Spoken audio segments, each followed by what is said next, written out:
Belichick, early 70s, and this 24-year-old is a hot babe on top of that. Now, I think that gives him the edge over every coach in terms of the intangibles. It's going to be While used. Dabo's looking up in the sky waiting for divine intervention, this guy's thinking, as soon as this game's over, I'm getting laid by a 24-year-old hottie. Edge Belichick. And then you would have to say, whenever you did one of those things about who has the advantage, offense versus defense, you're going to see the coaching box. And what happens when Bill Belichick is going against Mario Cristobal at the University of Miami? I mean, who's going to have a giant – that would be like triple check marks. Enough to eclipse every other advantage that the Miami Hurricanes might have in that spot. I always go back to our good friend Al Bernstein and the word intriguing. I think this is a very intriguing proposition to see Belichick at North Carolina. You bring him Cristobal because you're going to watch games and go, oh, sorry, Cristobal. See him up against, and I can't stand Belichick, but you would think X's and O's wise. He's definitely going to have a problem kneeling. Yes.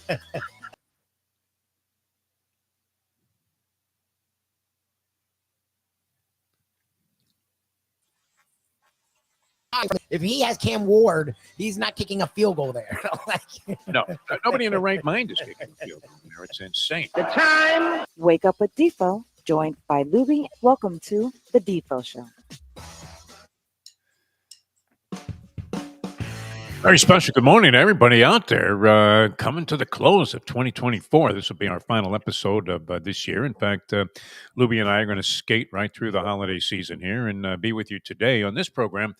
And then whoosh, gone for the rest of the week. Unbelievable. Good morning to the lovely Rosalina, one of our biggest fans, been a carryover from our radio days. Lubie, already posting up there. Good morning, gentlemen. Good to have you guys with us. Lubie, how are you doing? I see you going through a couple of machinations there, some gyrations. Everything working? Everything's great. Good morning. Good morning. Hopefully everyone had a happy Hanukkah. I guess we say here, happy Hanukkah, Merry Christmas, and is ready for the new year. Lots of football to discuss, a lot of questions to discuss, and the Miami Heat are in weird footing right now. Hopefully you had a great Christmas and are having a happy Hanukkah. Oh, yeah. Look, it's a great time of the year. Could use a little relaxation, a little R&R. I got 3 days coming up where I have to do absolutely nothing, which is great. And if that trend continues where I have absolutely nothing to do, then 2025 is going to be a pretty bad year. So we're looking to go ahead even later on this afternoon to elevate the status of this program and the other things that we're doing. So we'll see how that shakes out. Let me see if I can tap this out here. Because I don't know if I do it on the desk, I'll lose my camera because it's hanging by a thread here, a very fragile connection I have with my computer. Let me see if I can do it on the microphone. You know what that is? What's that? It's not something. It's something that you would probably find at Arlington Cemetery, which is where the Dolphins' playoff chances were just a couple of weeks ago, Lubie. Oh, God. That's the beginning of the hideous song. Miami has the Dolphins, the greatest football team. We take the ball from 20 to 20 like no one's ever seen. Now, I'm going to go ahead and say this, Lubie, because I'm looking at the stats, watching the game. It was pretty dreadful stuff, was it not? I mean, it wasn't the most exciting football matchup you've ever seen. Cleveland Browns, horrible. I actually thought, wow. I mean, it wasn't like I was convinced that this guy was going to be great as a pro, but could Dorian Thompson-Robinson, based on what you saw in college when he was at UCLA, where he was fairly a substantial component of whatever success they had. Yeah. DTR, and he was well liked by the UCLA faithful. I know that from a couple of UCLA fans that I know.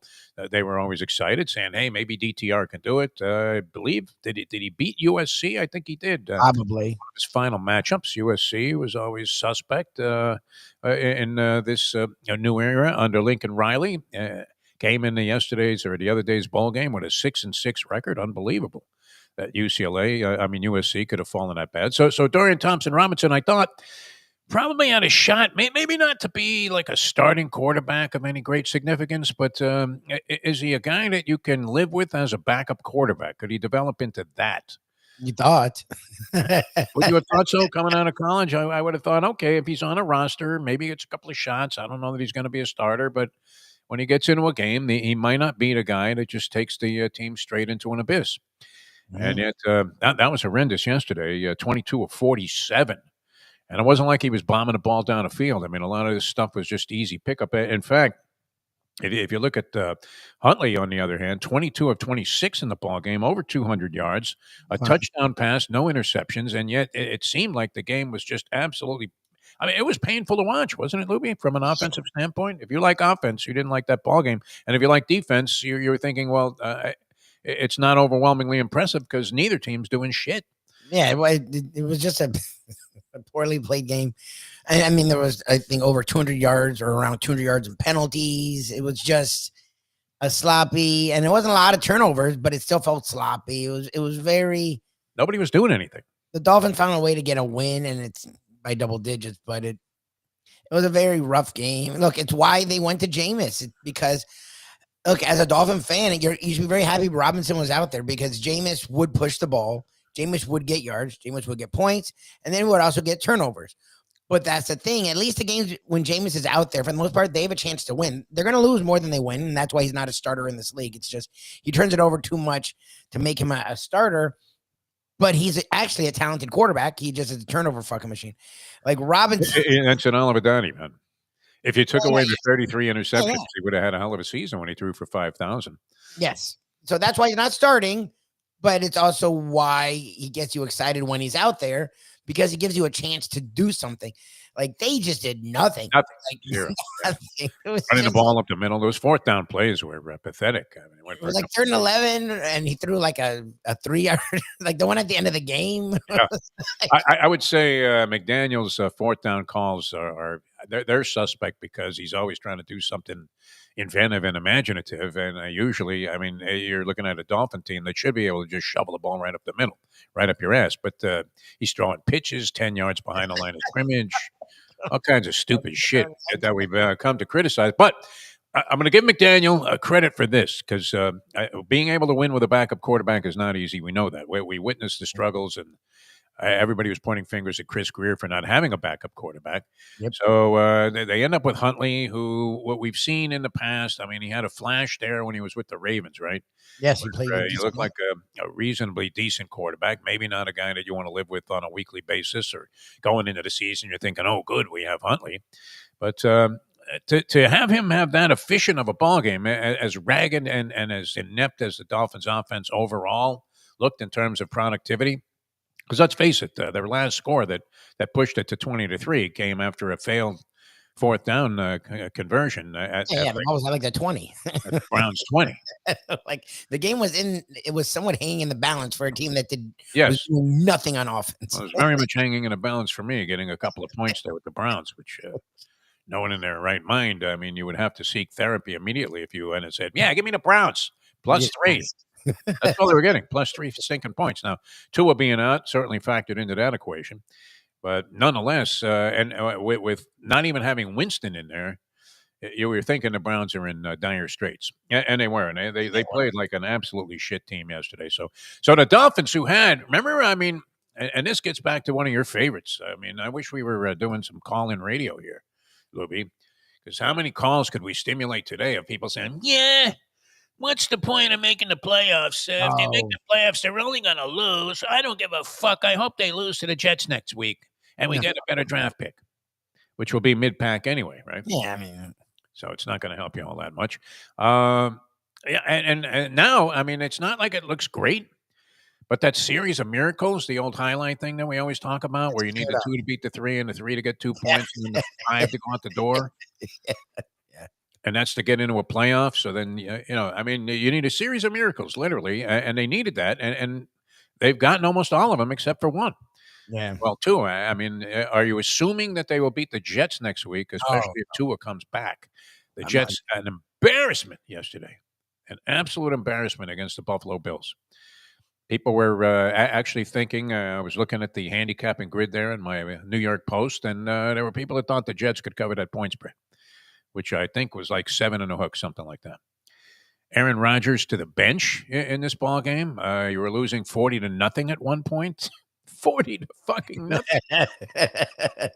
Bills aren't even trying, and they're putting points. Oh, no. They already, got this thing under wraps. So the Bills, I guess, now clinched the 2nd seed overall, Kansas City, and this is to the detriment of the Dolphins. This is what fucks us, yeah. Yeah, that's the fucking right there. Yes. Yeah. 'Cause, you're thinking the Dolphins would have an excellent chance straight up to beat the New York Jets next week on the road. Yeah. No guarantee. Let's face it. That's the way this thing goes. The whole thing. But that being said, the Broncos are hosting the Chiefs, and the Chiefs are going to play nobody in this game. If they're smart, I mean, the Chiefs are weird. They've already said their starters are out. Okay, because the Chiefs are one of those teams that like Mahomes plays like every preseason game. like Not not a happening. lot, That man but- is wised up. He's lost some weight and he's wised up. I mean, they started to play. Everyone was like, "How are they winning?" And picking every team to be better than them all year long. And then the last 3 weeks, they've looked like the fucking Chiefs, and they're starting to murder teams. So there's literally no reason to play anyone. The defense is healthy now. Mahomes Mahomes never is gets, the last several weeks, right? who never gets hurt, finally was sort of hurt, but still found a way to play. You're gonna have a bye, and you have like give yourself 30 fucking weeks. Like you're a veteran team. Like you're not gonna have rust. Like you guys need rest. And that's the worst thing for the Dolphins because they need the Broncos. Everybody's sitting. to lose. That was already declared by Andy Reid or whoever put the message out there that the Chiefs will be resting their starters on the road at the Mile High City against a very good Denver Bronco team who really, I mean, they were life and death there, just lost in overtime to the Bengals. They've been their losses. They've been right there. And they established that Bo Nix might have been one of the better selections in terms of results to position taken versus other quarterbacks. Jaden Daniels. I mean, I remember a lot of people, even the professor, was a little down on Daniels. No, We were. I think you were influenced by Daniels and the professor. His opinion on. I just thought, I think he's a guy that, after early struggles with Arizona State, came on at LSU. He had a phenomenal year. The year that they sort of gave him the Heisman, because I think Penix deserved the Heisman over him. But for especially with an 8-4 team, and Penix's team was freaking undefeated and or had one loss in like and by the wide margin the best conference that year. But he had a great year, put up a lot of stats. He had made himself deserving of a first round pick. I just didn't know if he was a top 5 guy. He's very slight and he likes to run a lot. And we've seen, especially in that city, that combination look really good for a short term, but not have long staying power. And if you're the Commanders, you want to use a top 3 pick on a guy that's going to be there for years. But for now, he is lighting it up and he's leading. Performer, huh? The guy, they're in the playoffs. I don't know if they have a chance to win the division, but they're not like light years back of an Eagles team that many were saying were the best team in the NFC for a little bit. Yeah, I don't think they can't win the division. No way. Well, Eagles had to clinch that maybe even a week ago. Probably. But they're not only a playoff team, but they're a team that's right in the thick of things, and they've had magic like you need to have in a season with that fucking play that ruined the Bears. Who was this 6'6" guy that came in for the Eagles after Pickett got hurt? Did you see that? I watched a little of this game, and they brought in like their third string quarterback, and you thought at that time, well, geez, maybe maybe the Eagles will drop off, and there's a chance this will be a ball game. And then this guy comes in and throws like 2 touchdown passes. Never seen him before. 6'6". I mean, he's played. Norm Steed came back. I mean, he's been a backup before. Tanner McKee, like someone needed him in desperation. He's like a good desperation guy. Desperation City. Yeah, I don't know the fuck he is. Wish we had him. He looked pretty good. The Dolphins could use him. We meaning the Dolphins, although I 100% don't think that really is an appropriate association here for an unbiased, fair-minded journalist. I like the fact that the Dolphins have a shot to make the playoffs. I think that. And we see this often, though, where teams have a chance to do something, and all they need is to accomplish one simple thing. In this case, Denver at home beat the Chiefs' backups. Yeah, things happen. One ball game and get in, and we've seen teams fail in that spot. Look at the Colts yesterday; got eliminated from the playoffs, losing to the Giants straight up. Yes, that's horrendous. I know they had Joe Flacco in there, but I don't know that Flacco's that big of a drop off from Anthony Richardson, who is. Flacco's the improvement. I wish we played versus Rich. The game that fucked us, and the reason we're not in with a win is the goddamn Colts game that we had a 10-0 lead. Anthony Richardson gets hurt. Flacco comes in, and the Dolphins had no answer for Joe Flacco. Flacco, man. I mean, you can't be any more statuesque there, standing in the pocket than Flacco.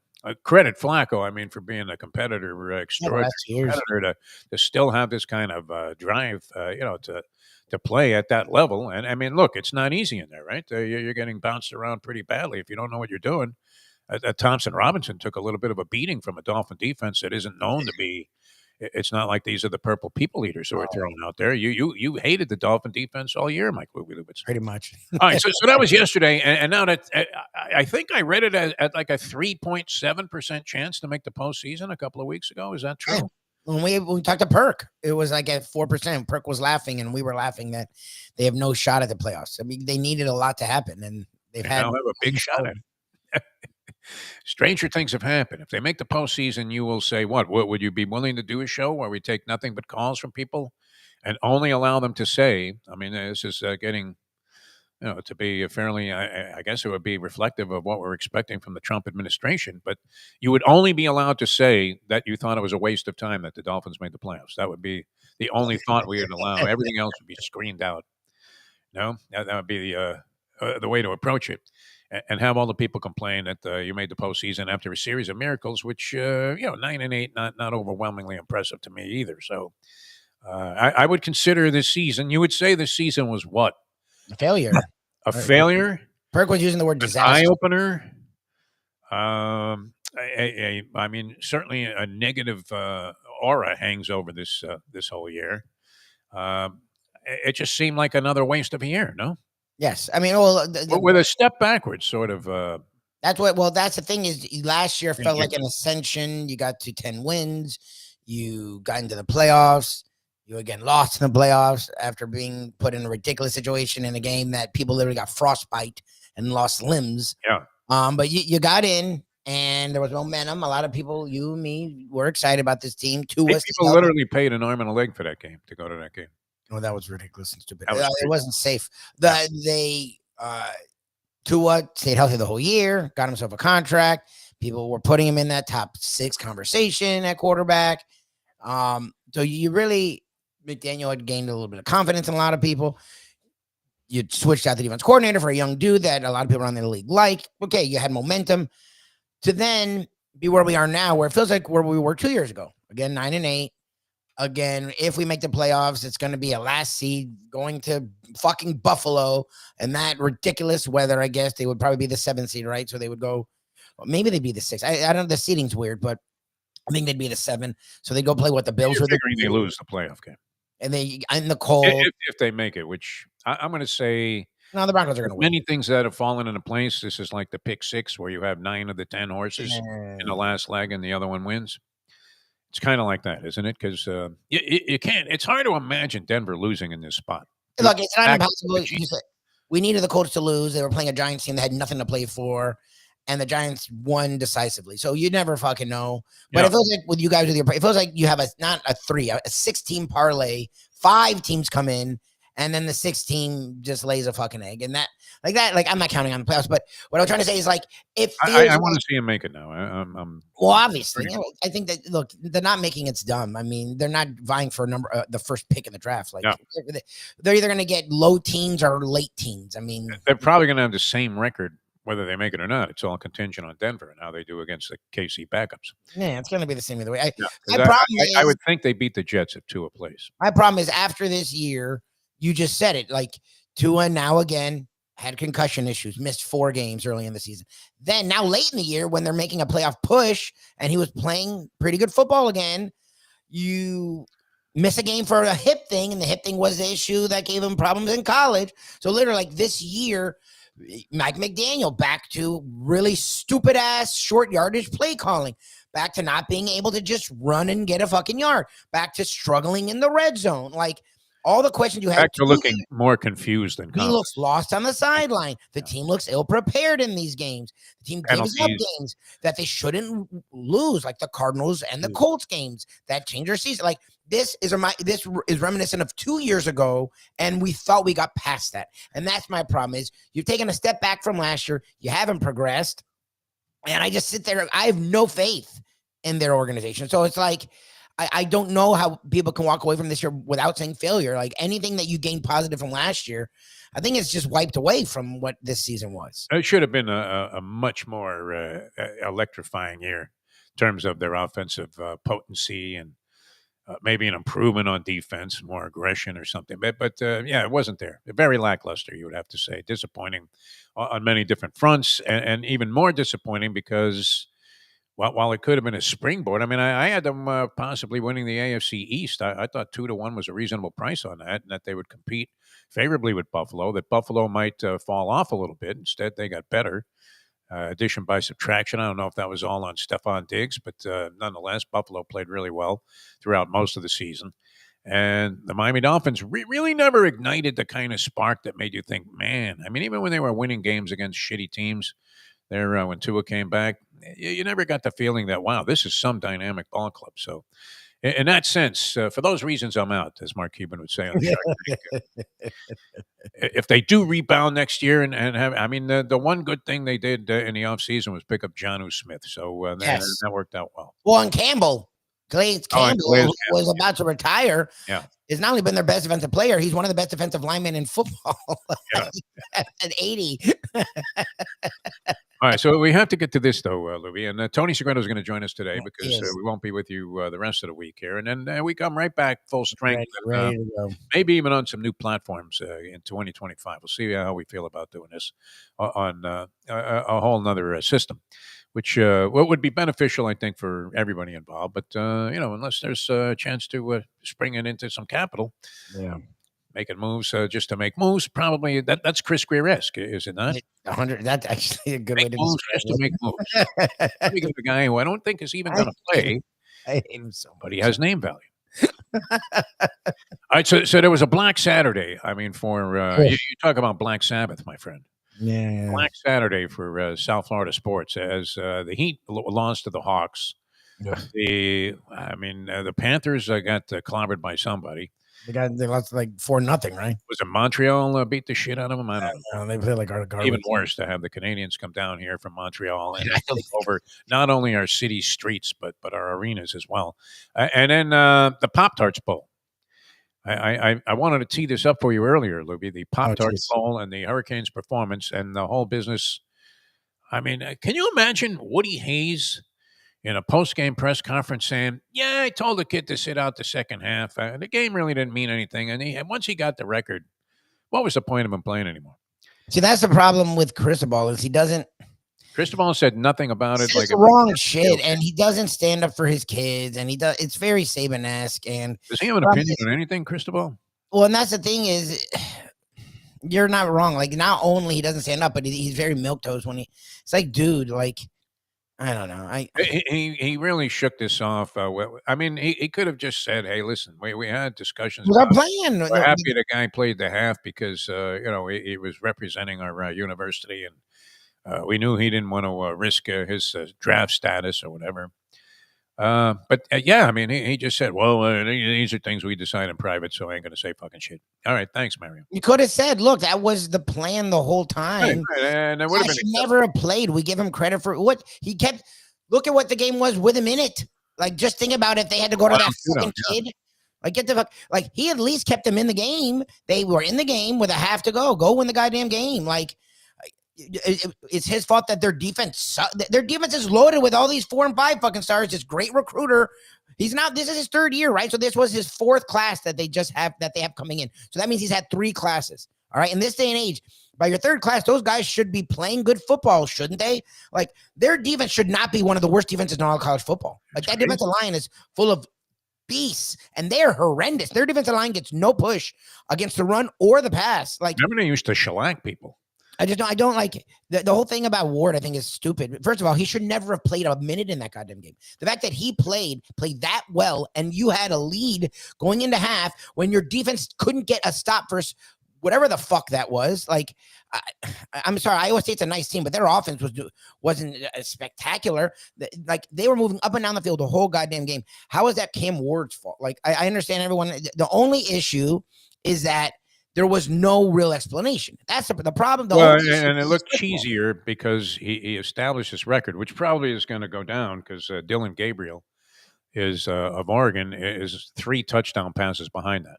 Yeah. So, I mean, he's going to be playing this week. And if they prevail, what do they play? Ohio State? Is that the matchup? Oregon, Ohio State? Yes. 1-8. 1-8. Yeah. So, I mean, that's a tough matchup. That could be the championship game just as easily. And does they beat Ohio State? Ohio State's since that Michigan loss, looked a lot more impressive in their next outing. So, yeah, tough to say. But anyway, he should have more than one game. In all likelihood, Yeah, he gets exactly. 2, possibly 3 games to do it, in which case that record gets erased. So what was the incentive there? I mean, and it looks cheesy when you go out and accomplish an individual record, that this is like the Gator flop. Yes, the One of one thing was Tony weird. Segreto's most despised play in his history of covering sports, 70 years of covering sports. And, if you ask him, hey, what was the most despicable thing you've ever witnessed? And he would say right away, you wouldn't even finish a sentence, and you go, Gator flop. Well, ask him about that. The two weird things, those were, I'll get, yes. The fact that he went out there, got the record, and then doesn't play again. That's that weird. That's a little weird. The fact that Cristobal didn't say, look, this was the plan. We made this plan. He didn't need to play. He didn't have to play, but he wanted to be the first team. He wanted to give us a chance. He was playing great football. He left healthy. It was halftime. We were still in it. We believe in Emory Williams, all the bullshit. Yeah. That there's no way that you can. The kid shouldn't even be on the fucking football field. But they can say all that bullshit. Yeah, you're thinking you're either all in or not, right? They can say it, and then that's what happened. He wanted to go back out there. We know it was a tight game. We wouldn't let him. Be a goddamn man. Stand up for your fucking players. You're recruiting all these players. You must be doing something right when you're pitching to them. Be a goddamn man. Stand up for your fucking players. Don't whatever the fuck that was. He didn't give any explanation. It was milquetoast, and all it did was light the fire for more speculation than answer anything. It was weird. Dumb. Yeah, I mean, it appeared he only went out there to set the record. Now, he didn't go out of the game immediately after doing that. But and you're betting on these games. That's the other thing that's so strange. And now you're doing it at your own risk, because it's entirely possible that he doesn't play at all. In which case, you would have to have assumed that the Hurricanes would have gotten buried by 30 points.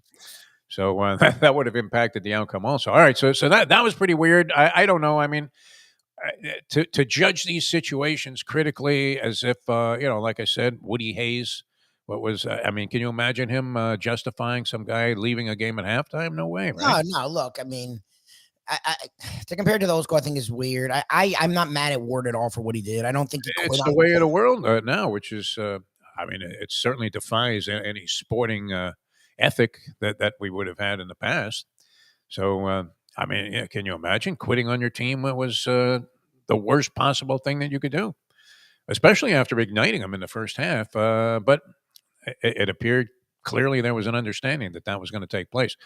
Don't you wish you had known that, Lubie, if you were going to wager on a ball game? I mean, I didn't think the guy would play, period. And let's face it, others like Restrepo, who would have been a key component of any Hurricane, winning effort, he was just flat out like a half hour before the game. He's in the NFL draft, which was logical, but nonetheless, you wouldn't have known that until game time if you were putting your money down.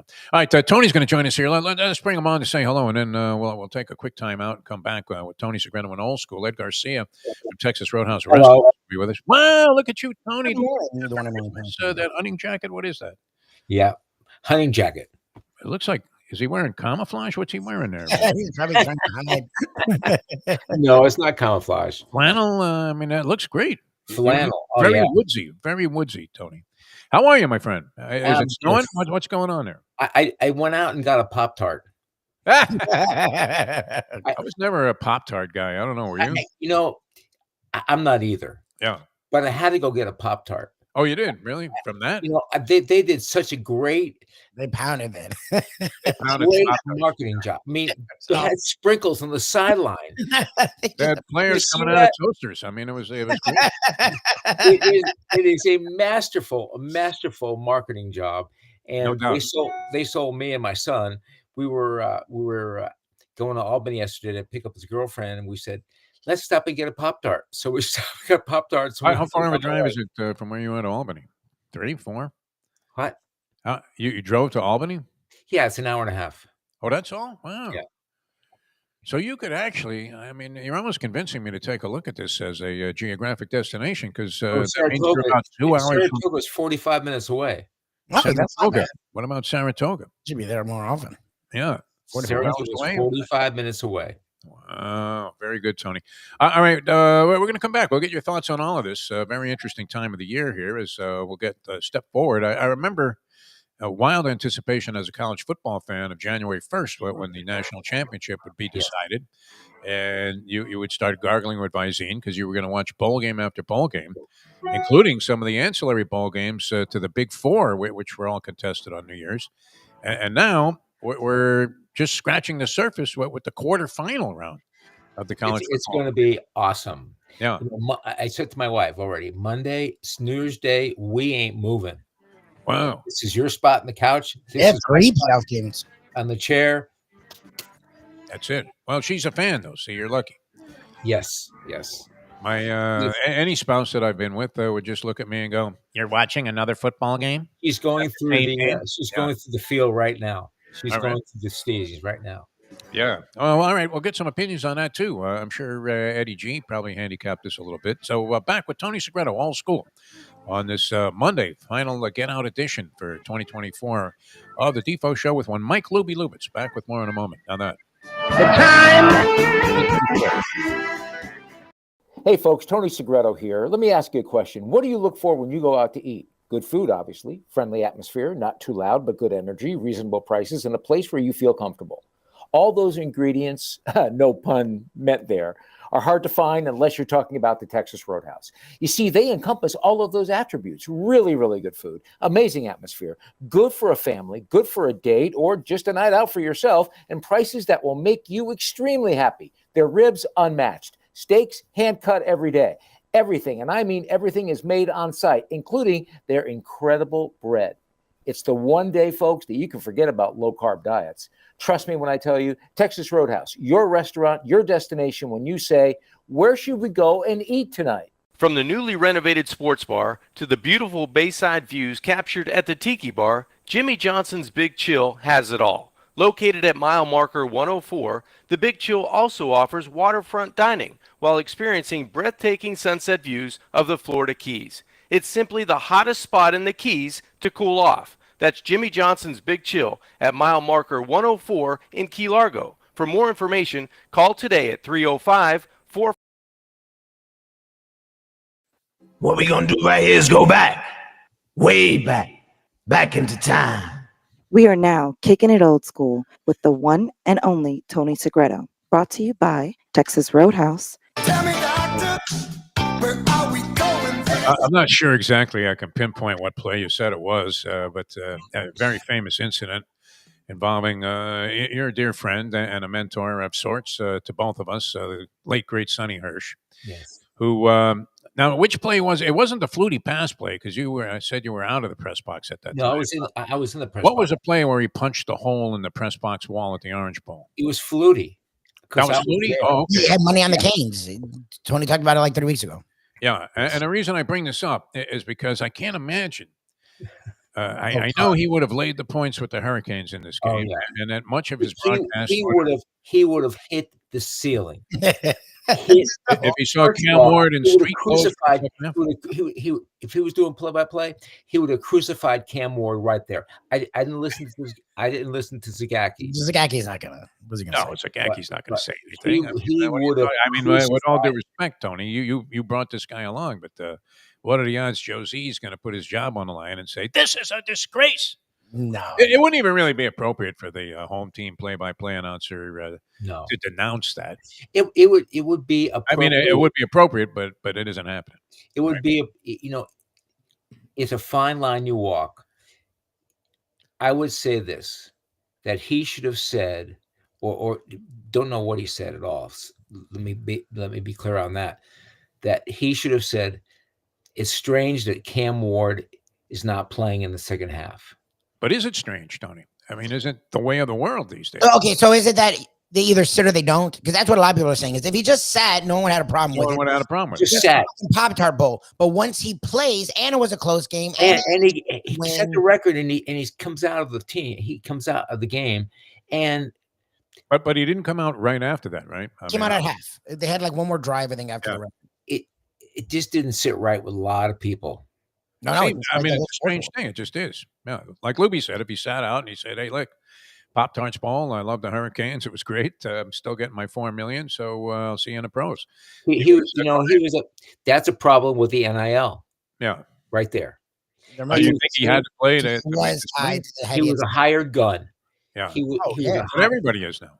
So that's nothing new. I mean, yeah, but there are certain hired guns. I hate to bring it up, but Riley Leonard loves playing for Notre Dame. yeah. He would do anything for his teammates.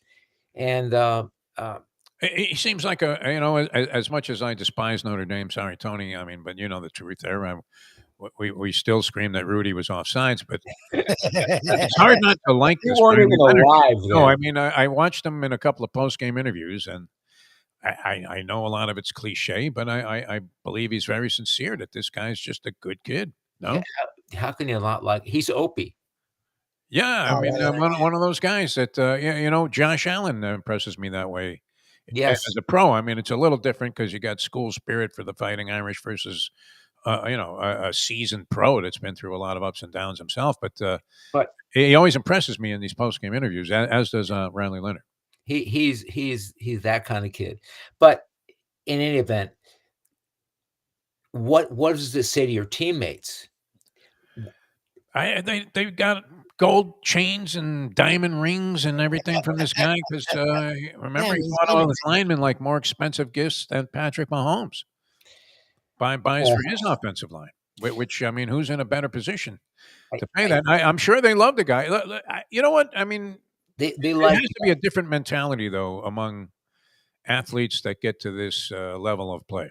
No, I mean, back in your day, Tony, and mine, I mean, look, you went Ronnie Lott. I don't know that you'd go as far as cutting your finger off so you could get back out there, but it was a disgrace to quit on your team. That was the worst possible thing from an ethical standpoint that you could do. And no matter how great or talented you were, it permanently put you underneath a very dark and unremovable cloud. No. yes, and it should affect his draft.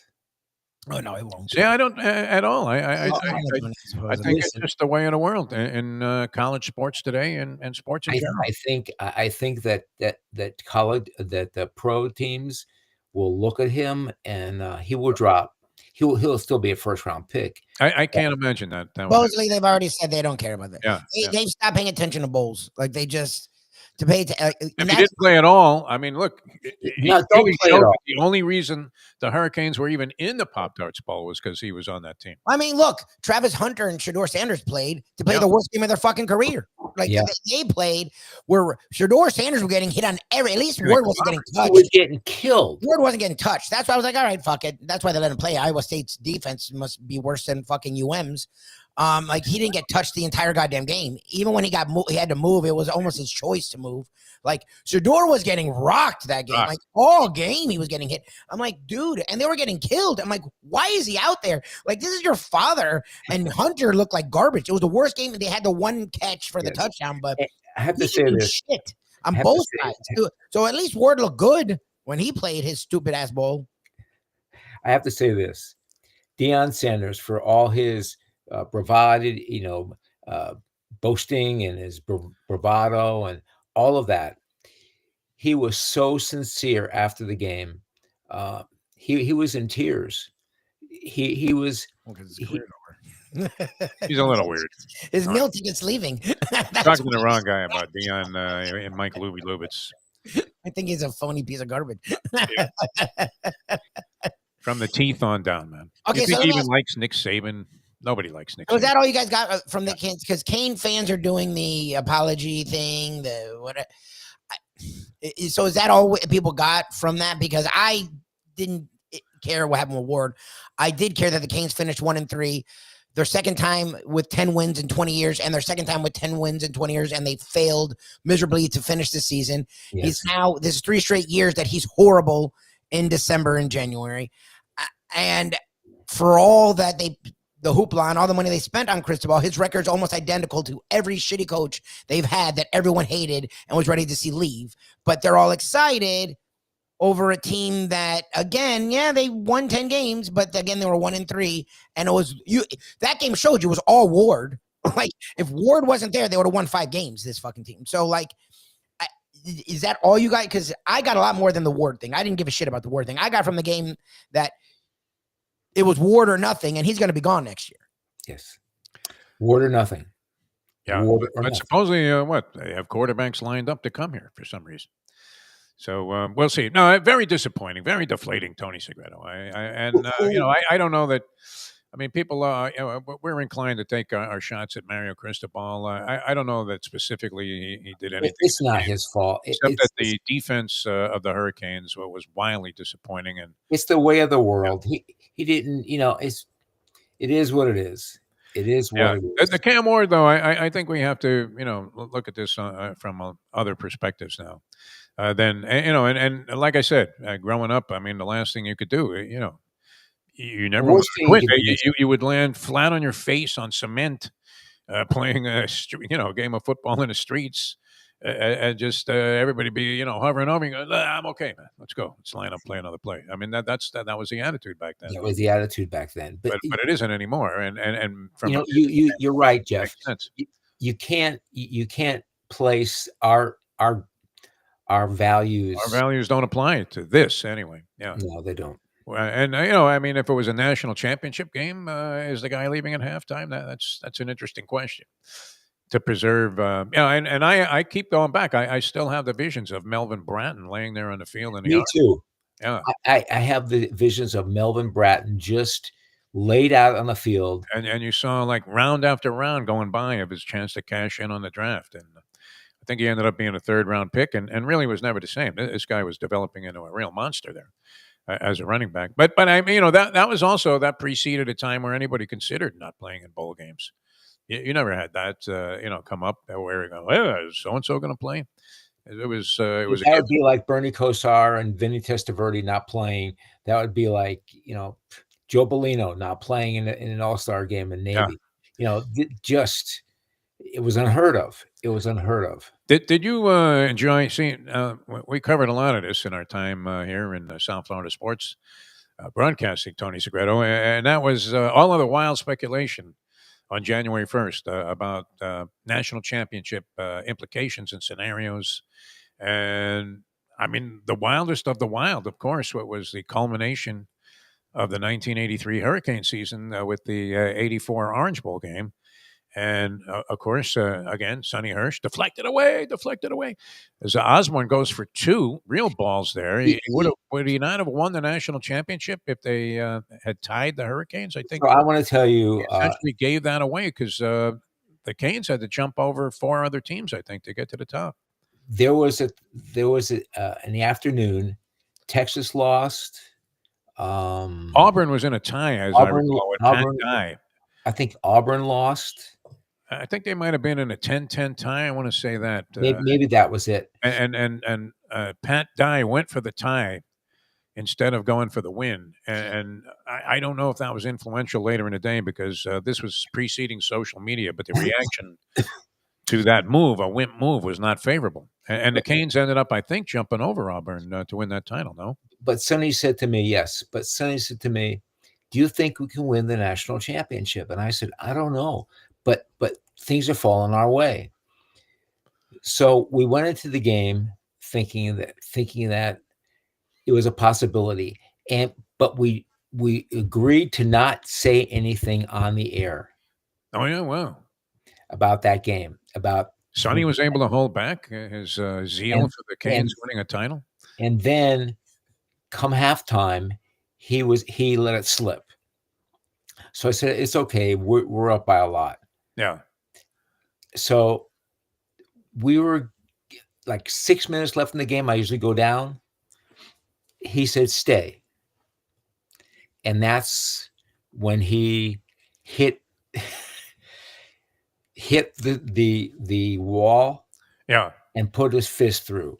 You were talking about the Flutie pass play there. Oh, no. The Flutie pass play. But he was so happy.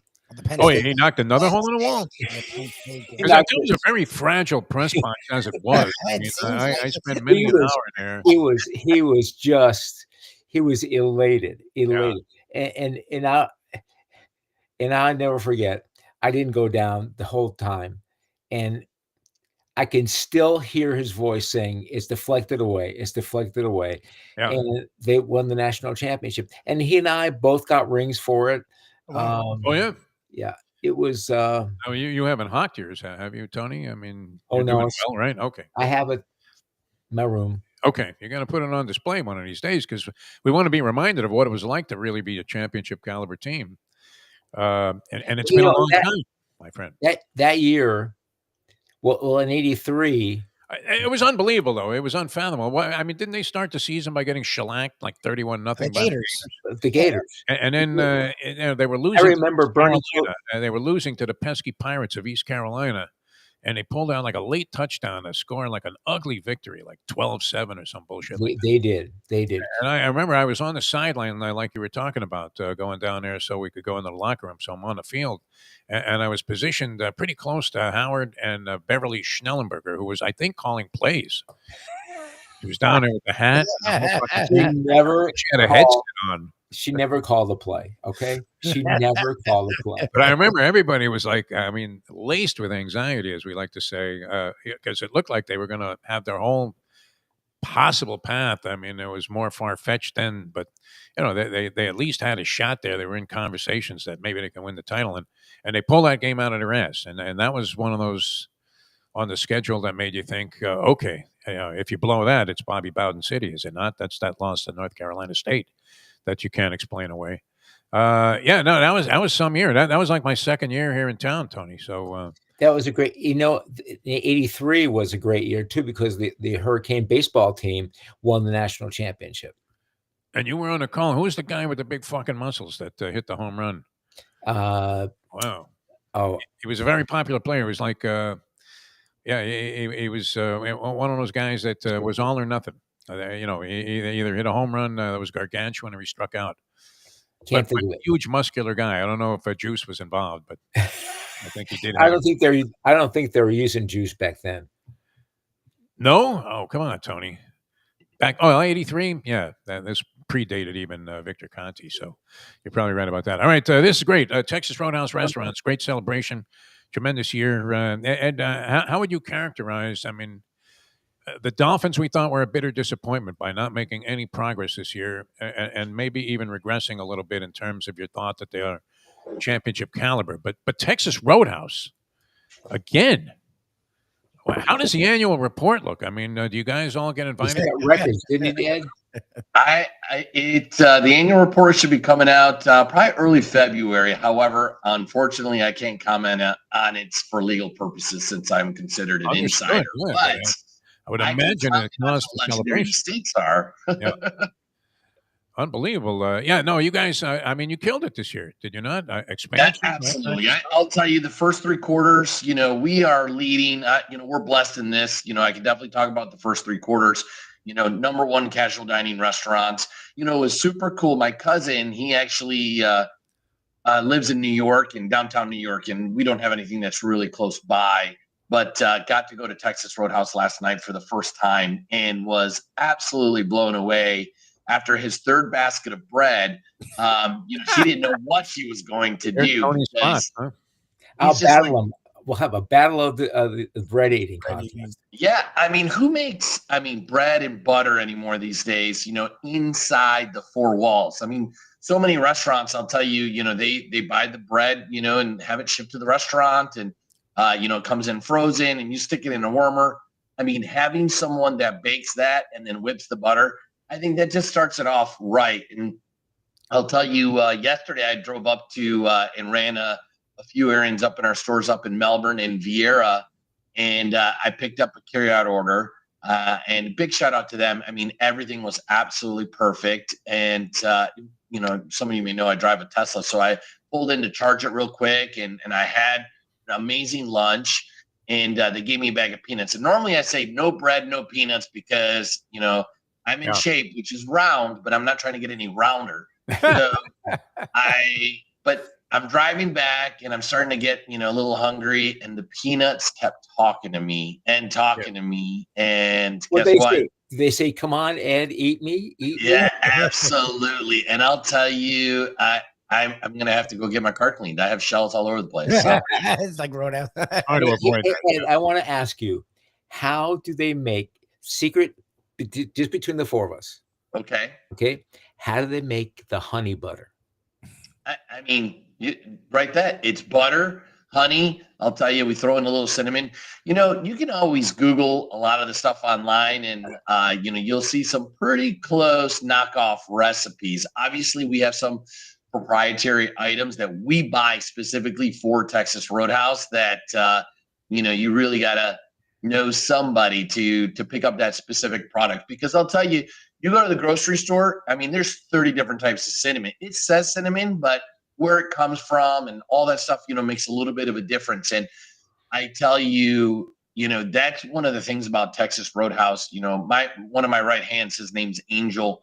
He helps out with all my kitchens. And, just a couple of weeks ago, our honey mustard, if you ever had our honey mustard made from scratch, absolutely phenomenal. We were working in a restaurant together, and we noticed it's a little bit darker, had a little bit stronger apple flavor because we actually put apple butter inside. And then what happened was the people we buy the apple butter from shipped us apple paste versus the apple butter. And we picked up on it like that.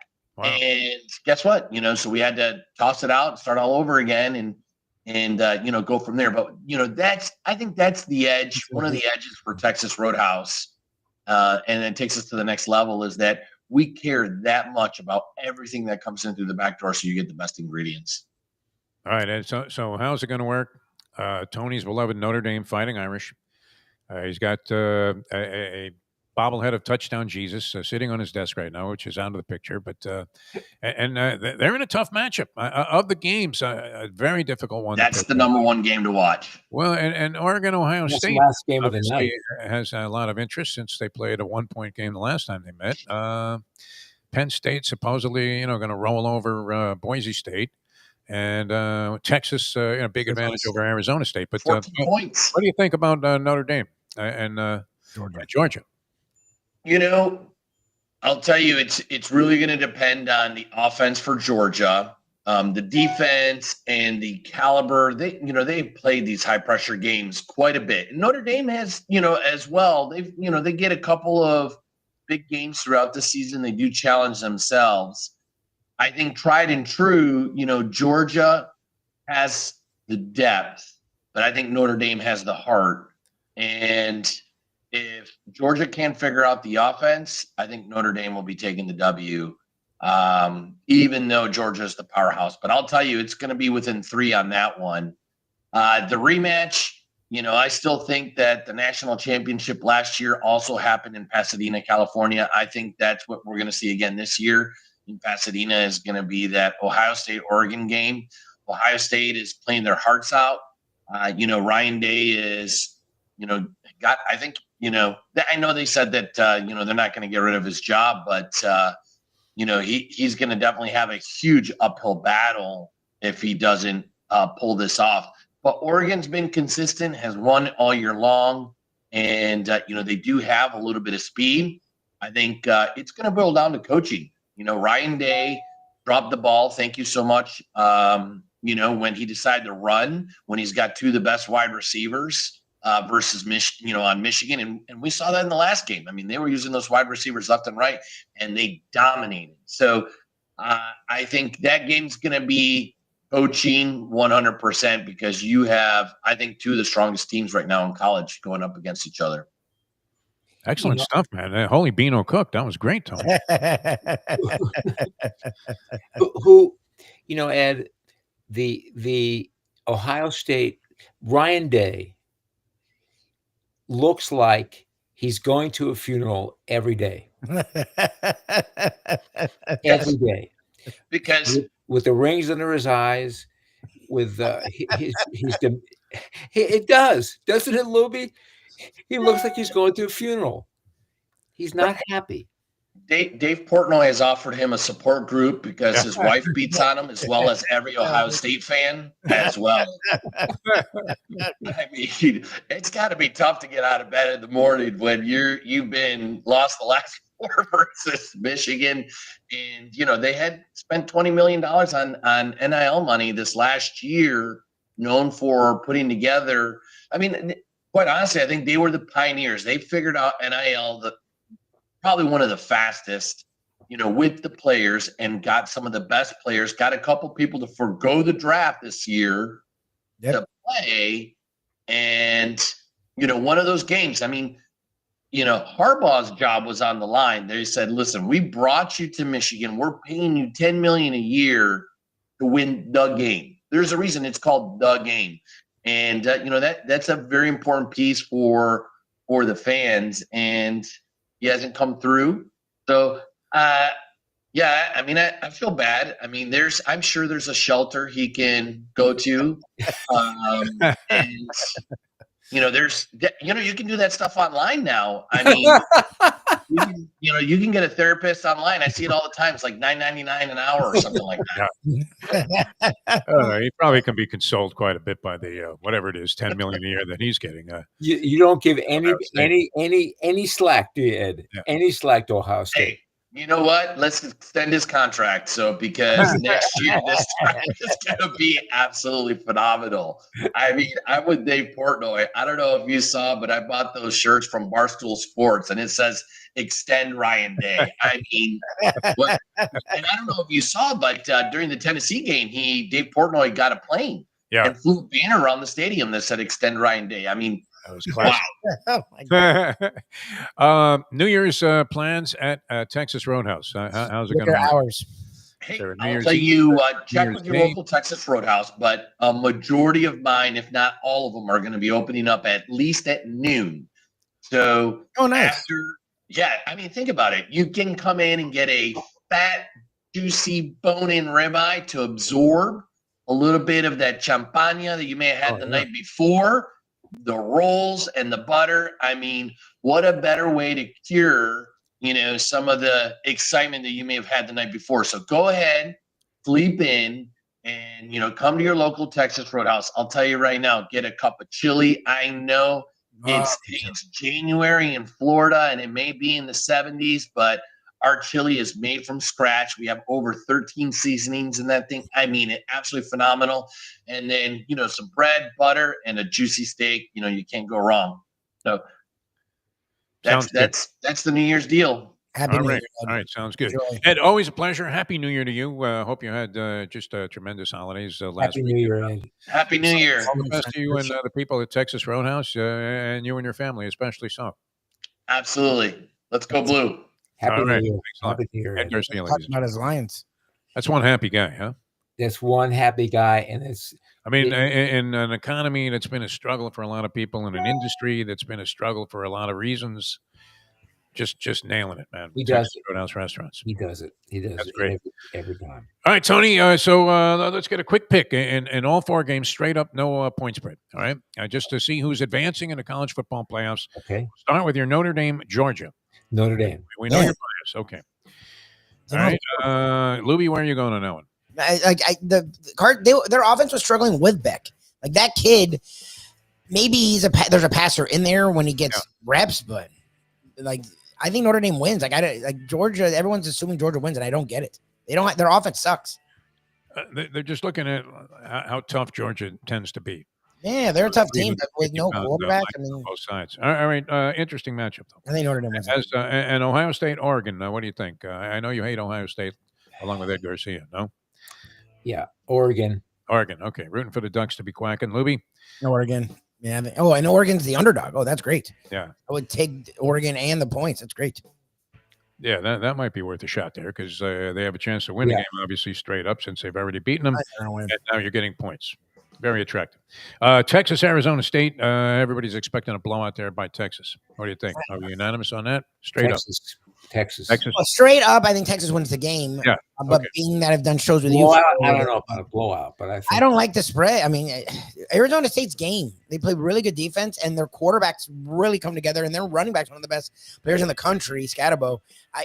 I don't, and Texas is struggling. They struggle on both sides of the ball. I don't understand that spread at all. I think Texas wins. It's pretty fat. If you're going network predictions, if you're going the Defo show predictions, I think Arizona, and I would take the points. There's no excitement. I mean, literally, it's like they're taking a howitzer and trying to mow down some poor unsuspecting deer that has somehow found himself in the wide open spaces of Vermont. Segreto, and he's got a telescope and the whole thing. Penn State, Boise State. Most Penn people State. think that that's the end for Boise State. Very quickly from that I agree. to a seed. But I agree. But that's very similar for me. If you're doing CBS, who do you pick, Boomer or Esiason?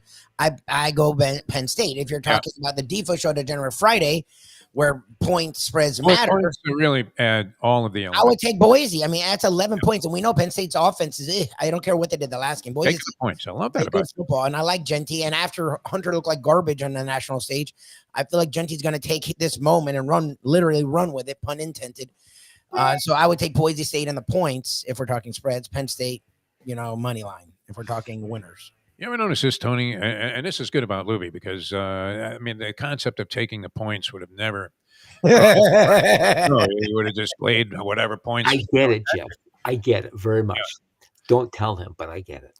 Okay, but I mean, this is just a curiosity from your days of attending racetracks and sending it in at the windows. Did you ever notice that the mafia guys, even though they were betting like substantial amounts of money, the guys in the track suits, that had a lot of jewelry around their neck and then a giant ring on their pinky, and the shoes and everything, that they always, and it is weird to wear a tracksuit and then shiny shoes, you would say. Yes. The way that maybe style of clothing indicates that you might be tied to something of organized crime. But anyway, ever notice they were always betting chalk? Like the guy would say, give me a $2,000 straight exacta, 1-2. Thinking, wow, you bet $2,000 on a cold exacta? What the hell is that? I dream about shit like that. And then you look up on the board, and a 1's 3-5, and a 2's like 2-1, and you're like, yes, chalk. Yes. That's how they afford. That's how they afford the money to buy the shoes. Yeah.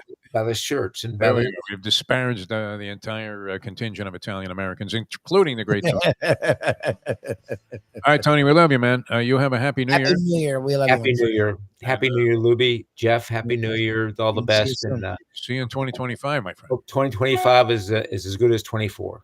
There you go. I don't know about that. You know what? Improvement like the Dolphins, yeah. People at our age. Every day. I mean, every year is a bonus. Greg Gumbel checked out. I mean, I was sad to see that. Jimmy Carter made 100. So I saw you in a little bit of a mass text argument, Louis. But Sarney said something in this round. Like they're two different lives. Carter made 100 lives. And Gumbel was 78, which isn't young, but it still felt young. The guy I didn't realize he was 78. 78's young, my friend. It's too close to call. Tony. All right, we'll see you next year, Tony. Thanks for being with us. It was great. Tony Segreto, ladies and gentlemen. Ed Garcia from Texas Roadhouse Restaurants. Lubie, we'll be back again Monday, and then we're getting into the grind. So we'll see what happens in 2025. So appreciate you guys tolerating a few days of no show. And we will see you in 2025 with the next edition of the Defo Show. Until then, Happy New Year, everybody. From Mike Lubie Lubitz, I'm Jeff DeForest. So see you next time as we leave you. Now that the time 9:06. Let's go to eat a damn snack. Look what the